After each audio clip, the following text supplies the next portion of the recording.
আজকের এই মানববন্ধন কর্মসূচিকে সফল।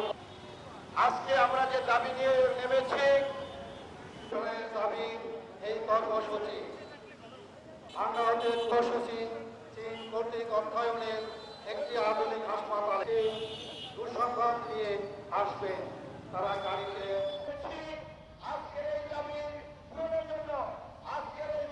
এই দাবি আপনার আমার, এই দাবি আপনার আমার রাস্তা নির্মাণ ও চীন সরকারের অর্থায়নে আজকের এই মানববন্ধন কর্মসূচিতে অংশগ্রহণ করি উপস্থিতি একান্তভাবে কামনা করেছি।